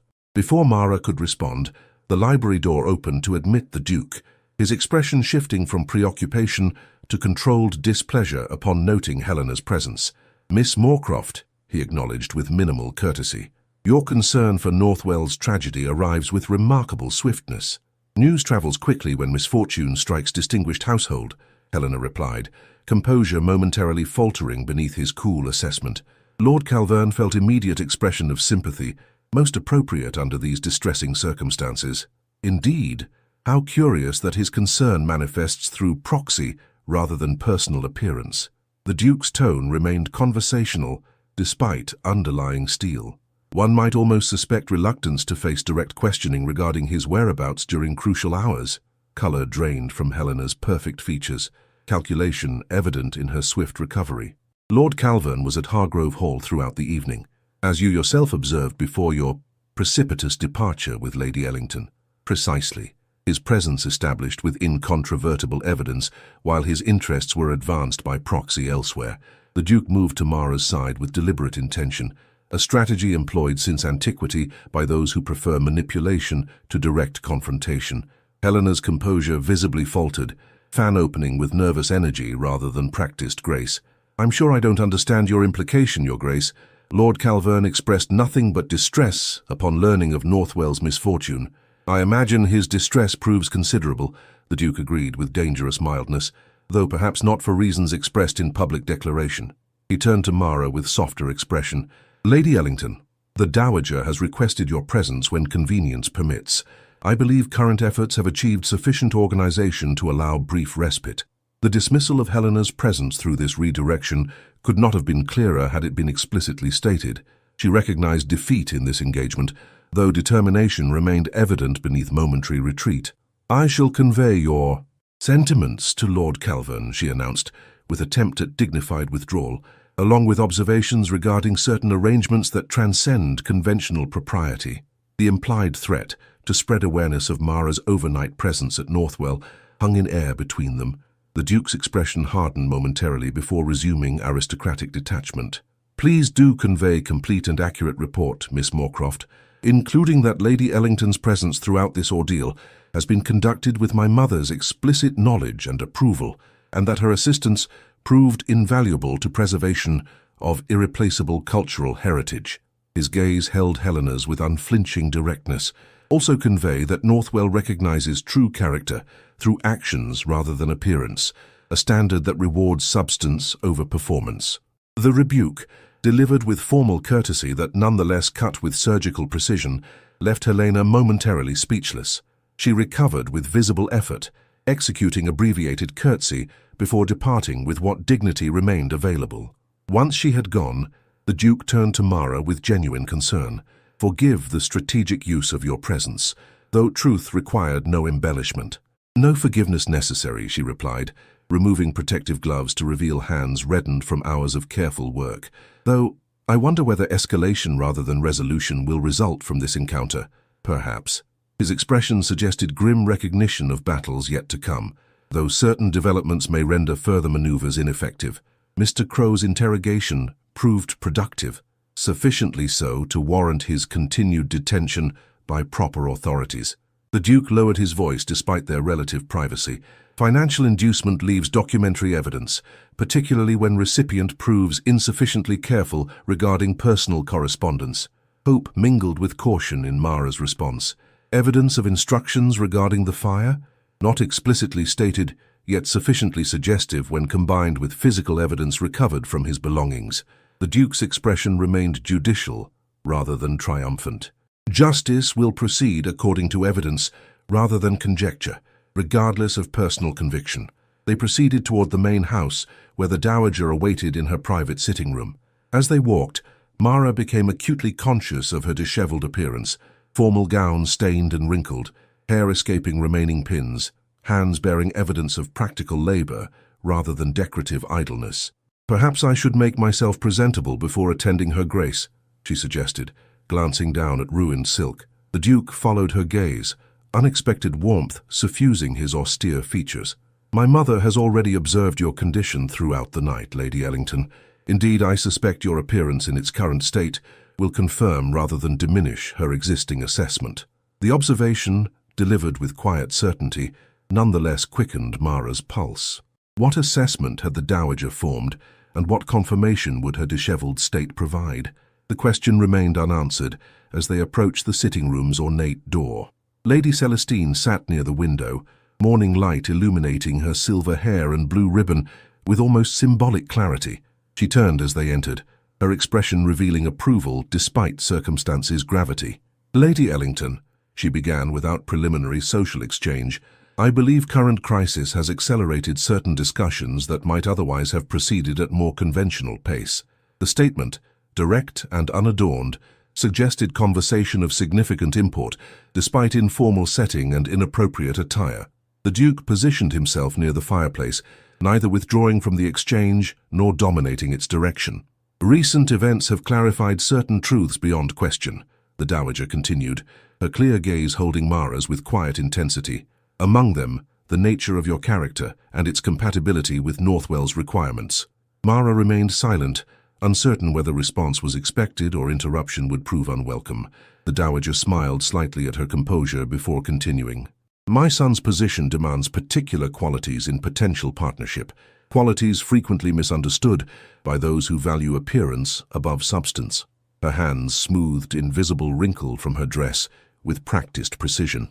"The ability to face crisis with dignity, to value knowledge above convenience, to recognize worth beyond conventional assessment, these prove far more valuable than youth or beauty or fashionable accomplishment." The conversation's direction became increasingly clear, though Mara maintained composed attention rather than presumptive anticipation. The Dowager's smile deepened at this continued restraint. "I have observed your interaction these past months with particular interest, Lady Ellington. Your responses to provocation, your genuine appreciation of intellectual pursuits, your dignity amid deliberate attempts at humiliation, all reveal character of substance rather than performance." She glanced toward her son, something passing between them that required no verbal articulation.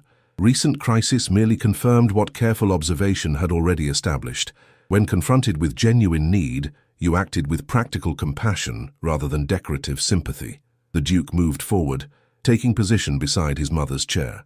"What my mother expresses with characteristic directness, Lady Ellington, is her approval of certain possibilities that recent events have brought into sharper focus." "Possibilities," Mara repeated carefully, heart accelerating despite attempt at composed restraint. "The possibility," he continued with quiet certainty, "that connection formed through mutual recognition might evolve toward more permanent arrangement should such evolution prove mutually desired."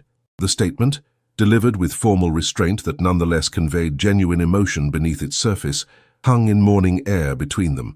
Not proposal itself, but acknowledgement of its potential. Path illuminated, though not yet formally offered nor accepted. Such arrangement, Mara observed after momentary silence, would inevitably provoke significant resistance from certain quarters. Indeed, the Dowager's expression combined wisdom with determination. All worthy ventures face opposition proportionate to their value. The question remains whether potential reward justifies inevitable struggle. The Duke's gaze held Mara's with quiet intensity. "That question, Lady Ellington, I leave to your consideration, with assurance that its answer, whatever form it takes, will be respected with the same esteem that prompted its asking. Transformation complete, the conversation had shifted from implicit understanding to explicit acknowledgement, territory that custom dictated should follow established progression rather than crisis-accelerated recognition. Yet, circumstances had revealed truth that conventional courtship might have obscured or prolonged. Before Mara could formulate response worthy of the moment's significance, a servant appeared at the doorway, urgency evident in his interruption of private conversation. "Your Grace, forgive the intrusion. Lord Calvern has arrived demanding immediate audience regarding Mr. Crow's detention." The Duke's expression hardened into judicial assessment. "Inform Lord Calvern that I shall receive him in the estate office in 15 minutes. His patience until then would be appreciated, though not required." As the servant departed, the Dowager reached forward to take Mara's hand in momentary connection. "Some conversations benefit from reflection rather than immediate conclusion," she observed with gentle understanding. "We shall resume at more appropriate moment, when crisis permits contemplation its proper space." The interruption, though frustrating in its timing, nonetheless granted necessary interval for consideration. Mara departed to restore her appearance to acceptable condition, mind traversing implications and possibilities with equal measures of hope and caution. By the time she had changed into borrowed day dress and arranged her hair into semblance of propriety, confrontation between the Duke and Lord Calvern had concluded, its results evident in the latter's hasty departure from Northwell grounds, observed by staff with poorly concealed satisfaction. "Justice proceeds with appropriate momentum," the Duke informed her when they reconnected in the partially restored library that afternoon. "Evidence, once examined, presents compelling narrative, regardless of social position or convenient absence." The statement suggested resolution beyond immediate crisis, path forward illuminated though not yet fully traveled. As they stood amid rescued volumes and salvaged knowledge, connection between them seemed similarly preserved, despite calculated assault. "No one marries a woman like me," Mara observed quietly, echoing words spoken months earlier in very different circumstance. The Duke's expression softened into genuine smile that transformed his austere features. "Then they know little of love," he replied, completing exchange begun in winter darkness and continuing now toward spring's renewal. Outside, first blossoms appeared on ancient apple trees, white flowers against dark branches, promise emerging from winter's necessary dormancy. Summer's golden light spilled across Northwell gardens, transforming formal paths and cultivated borders into dreamscape of color and fragrance. A year had passed since library fire, 12 months of restoration, revelation, and gradual renewal that had altered both physical structure and those who inhabited it. Mara stood before the East Wing's tall windows, observing workers as they completed final touches on rebuilt library. The chamber had been restored with scrupulous attention to original design, though certain improvements had been incorporated: better ventilation, more effective protection against future damage, enhanced organization of irreplaceable volumes. Her reflection gazed back from polished glass, a woman neither young nor conventionally beautiful, yet possessed of quiet dignity that transcended mere appearance. The past year had brought subtle changes, increased confidence in her movements, serenity in her expression, purpose in her posture. "Admiring our progress?" The Duke's voice came from behind her, familiar now in its cadence and timbre. "Admiring persistence against determined opposition," she replied, turning to face him. "Knowledge preserved despite attempt at destruction." He joined her at the window, their reflections appearing side by side in glass, complementary rather than identical, each enhancing rather than diminishing the other's presence. "The final volumes return from London restorers next week," he observed, professional satisfaction evident in his tone. "Mr. Willoughby has performed miracles of preservation. Documents thought destroyed have yielded their contents to his expertise, including certain succession conditions, I understand." "Indeed." His expression combined satisfaction with judicial detachment, complete enough to withstand legal challenge, should such challenge materialize. Lord Calvern had departed England following evidence discovered in Crow's possession. Not formal exile, but strategic withdrawal to continental properties, where disgrace might fade with distance and time. Silas Crow himself faced transportation for arson, his testimony regarding suggestions from his employer, insufficient to transfer legal culpability, yet damning enough to render social rehabilitation impossible. Helena had married a baronet from northern counties, her golden beauty and accomplished performance finding appreciative audience far from Northwell's influence. Occasional reports suggested contentment in arrangement, founded on mutual understanding of transactional nature. Beauty exchanged for position, wealth paired with youth, each recognizing practical advantage despite romantic narrative's absence. The Dowager Duchess observed these developments with quiet satisfaction, her blue ribbon remaining constant adornment despite other changes. Her health had improved with spring's arrival, wheeled chair increasingly abandoned for short walks through restored gardens, with Jonathan Lefford's steady support. "Mother has requested your presence at this afternoon's reading circle," the Duke mentioned, as they moved from window toward corridor, "though I suspect literary discussion serves merely as pretext for continued planning." Mara smiled at the observation, fondness evident beneath mild exasperation. The Dowager had embraced wedding preparations with determination that occasionally bordered on excessive enthusiasm, her practical nature temporarily surrendering to ceremonial consideration. "Indulge her excitement," Mara advised gently. "This represents culmination of hopes long harbored yet seldom expressed." "I indulge with appropriate gratitude," he replied, hand finding hers with established comfort. "Though I maintain certain aspects warrant restraint rather than elaboration." Their engagement, announced 3 months after the fire, once evidence had secured necessary justice, had generated precisely expected responses throughout society: surprise, speculation, calculation, assessment, each reaction revealing more about observer than subject. Yet approval from quarters that mattered most had been immediate and genuine. The Dowager's sitting room welcomed them with familiar comfort, afternoon light filtering through lace curtains, tea service arranged on mahogany table, botanical volumes selected for discussion placed in precise arrangement.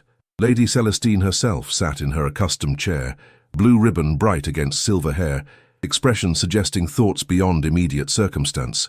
"Ah, there you are," she gestured toward opposite chairs with graceful authority. "I've been reviewing potential arrangements for the wedding breakfast. The South Terrace offers superior light, though the formal dining room provides greater convenience should weather prove uncooperative." The Duke exchanged amused glance with Mara before addressing his mother with patient affection. Considering the ceremony remains 6 weeks distant, perhaps immediate decision might await further contemplation. "Preparation prevents disappointment," the Dowager replied with unassailable logic. "Lady Ellington understands necessity of proper planning, particularly when certain elements remain beyond control. Among those uncontrollable elements, numbered public response to their marriage, aristocratic widow of unremarkable lineage joining ducal household through personal preference rather than dynastic calculation. Though society had largely accepted their engagement with polite recognition, if not enthusiastic celebration, certain whispers persisted in drawing rooms beyond Northwell's influence. "I received response from Lady Worcester regarding attendance," the Dowager continued, consulting meticulously maintained correspondence book. "Her acceptance arrives with particular note regarding your courage in following personal inclination despite conventional expectation." Rowan. "I believe she intends compliment rather than criticism, though distinction occasionally proves difficult to discern in her communication. Lady Worcester's approval or disapproval concerns me considerably less than the participant's satisfaction," the Duke replied with equanimity born of genuine indifference to external assessment. Mara observed their exchange with quiet appreciation, still occasionally startled by reality that had emerged from winter's unexpected beginning. The conversation at Hargrove Hall's entrance, "No one marries a woman like me," met with, "Then you know little of love," had transformed from momentary connection to permanent commitment through months of shared experience and growing certainty. Their courtship, conducted with propriety that nonetheless acknowledged established understanding, had progressed through spring's renewal and summer's flourishing. Intellectual companionship deepened into emotional partnership, respect evolved toward affection, appreciation matured into love that required no dramatic declaration, yet pervaded every interaction. The formal proposal had come on midsummer evening, garden roses perfuming air around them as they walked paths illuminated by setting sun. No theatrical gesture or elaborate speech, simply quiet question asked with dignity that honored both questioner and recipient. "Lady Ellington, Mara, would you consider marriage between us? Not as resolution to difficulty or response to expectation, but as recognition of what has grown beyond either anticipation or design." Her acceptance, equally unadorned yet complete in its certainty, had sealed understanding that had been building since winter library encounters. "I would consider it life's most unexpected grace," she had replied, truth requiring no embellishment through elaborate phrase. Now, as wedding approached with increasing momentum, Mara occasionally found herself momentarily disoriented by transformation's scope. From widow of modest means to future duchess, from social periphery to household center, from resigned solitude to purposeful partnership. "Lady Ellington?" The dowager's voice recalled her from reflection. "You seem momentarily absent despite physical presence." "Forgive my wandering attention," Mara replied with honest acknowledgement. "I find myself occasionally overwhelmed by journey's distance from beginning to present position." The dowager's expression softened into understanding smile. Transformation seldom follows anticipated path, particularly when heart rather than calculation guides its direction. Their discussion continued through practical matters, guest accommodations, musical selections, floral arrangements, each detail addressed with characteristic thoroughness. The Duke contributed when necessary, though largely content to observe interaction between mother and future wife, with evident satisfaction in their established harmony. Later, as afternoon light lengthened toward evening, Mara found opportunity for solitary reflection in Northwell's rose garden. The space, meticulously maintained through Jonathan Lefford's expertise, offered quiet sanctuary amid wedding preparations' increasing activity. Seeking momentary escape, the Duke's voice interrupted her contemplation, though his presence brought welcome rather than intrusion. "Merely quiet appreciation," she replied, making room for him on stone bench positioned to catch late sunshine. "Sometimes joy requires solitary recognition to be fully comprehended." He settled beside her, propriety no longer requiring measured distance between them when chaperoned by garden boundaries. "You speak profound truth with characteristic simplicity, Lady Ellington." "I shall become Lady Ainsworth in mere weeks," she observed with mild correction, "though identity transforms less readily than title." "Your essential nature requires no transformation," he replied with quiet certainty. "Its recognition rather than alteration forms our connection's foundation."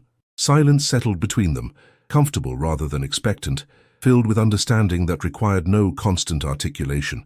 Roses nodded in gentle breeze, their fragrance enveloping the moment in sensory perfection. "I find myself reflecting on our journey's beginning," Mara said finally. "That winter evening when whispered doubt met unexpected contradiction. 'No one marries a woman like me,'" he quoted from memory, the words now carrying different weight than in their original utterance. "Words spoken from resignation rather than invitation," she acknowledged. "Yet you answered with conviction that transcended conventional assessment. Then you know little of love." His expression softened into rare smile that transformed austere features, truth spoken without calculation or expectation of consequence. Mara studied his face in golden afternoon light, features neither classically handsome nor conventionally appealing, yet infinitely precious through association with mind and character they expressed. "You recognized something I had forgotten existed," she said simply. "Dignity beyond circumstance, worth beyond appearance, possibility beyond resignation." "I recognized kindred spirit," he corrected gently. "Soul that values substance above performance, truth above convenience, connection above convention." He reached into pocket, extracting small object wrapped in silk handkerchief. "I have something for you. Not wedding gift, but private token requiring no public acknowledgement." The handkerchief revealed small silver mirror, the same she had carried that first evening, now mounted in new frame of simple elegance. Along its edge, words had been engraved in flowing script. "Truth reflected grows more certain with each viewing." "You transformed how I saw myself," Mara said quietly, fingers tracing engraved message, "not through flattery or falsehood, but through honest recognition of what remained when appearance and circumstance were set aside." "The mirror merely reflects what exists," he replied, his hand covering hers where it rested on silver surface. "Though certain observers perceive with greater clarity than passing fashion permits." Above them, swallows traced graceful patterns against deepening blue, summer's messengers celebrating season's fullness. From nearby rose beds came subtle fragrance of flowers opening in evening coolness, their beauty offered without requirement for acknowledgement or praise. "In 6 weeks, we exchange formal vows," the Duke observed, his voice carrying quiet certainty beneath its surface. "Yet I consider myself already bound by recognition that transcends ceremony's public declaration." "As do I," Mara replied simply, truth requiring no elaborate expression. They remained in garden until dinner gong summoned them to practical routine, their connection no longer requiring constant declaration, yet deepening with each shared moment. The mirror nestled in Mara's pocket, its presence reminder of journey from winter resignation to summer certainty. Northwell Hall gleamed in evening light, its windows illuminated against approaching darkness. Within its walls, preparations continued for celebration that would publicly acknowledge what private understanding had already established. Connection founded on recognition rather than convention, partnership built on mutual value rather than calculated advantage. As they entered together, Mara paused momentarily at threshold, hand resting lightly on his arm in gesture both formal and intimate. "No one marries a woman like me," she said softly, echoing original statement now transformed through experience and understanding. His smile, rare, genuine, transformative, provided answer before words could form. "Then they know little of love," he replied, completing exchange begun in winter darkness and continuing now toward lifetime's shared illumination. In a world that measures worth by youth and beauty, by wealth and station, by the ephemeral qualities that time inevitably claims, there exists a profound truth. Love, at its most authentic, sees beyond society's narrow calculations. True love is not blind. Rather, it possesses the clearest vision, recognizing dignity where others see only ordinariness, discovering treasure where convention perceives only plainness. We are each in our way Lady Mara, bearing scars of disappointment, carrying the weight of how others have defined us, sometimes believing the whispers that tell us we are unworthy of profound connection.